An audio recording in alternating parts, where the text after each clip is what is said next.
कांद्याच्या पातीची भाजी तयार करण्यासाठी इथं कांद्याची पात स्वच्छ करून घेतलेली आहे। कढईमधलं तेल गरम झाले की फोडणीसाठी जिरे टाकून आपण जिरे तडतडले की त्यामध्ये हिरवी मिरची आणि लसूण ठेचून घेतलेलं टाकून घेतलेलं आहे। त्यामध्येच अर्धा टोमॅटो टाकून 1-5 मिनिटं आपण हे टोमॅटो परतून घेणार आहोत।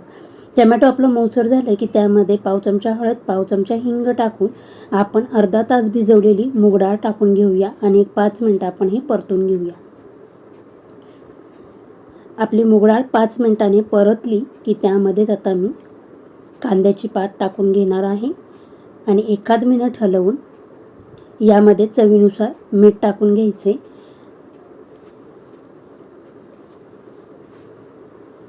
आणि गॅसची फ्लेम मीडियम ठेवूनच मी ही कांद्याची पात शिजवून घेणार आहे। झाकण ठेवणार नाही आहे। अशाच पद्धतीने आपली कांद्याच्या पातीची भाजी तयार झालेली आहे। तुम्हाला जर माझी व्हिडिओ आवडत असेल प्लीज लाईक, शेअर, सबस्क्राईब करा।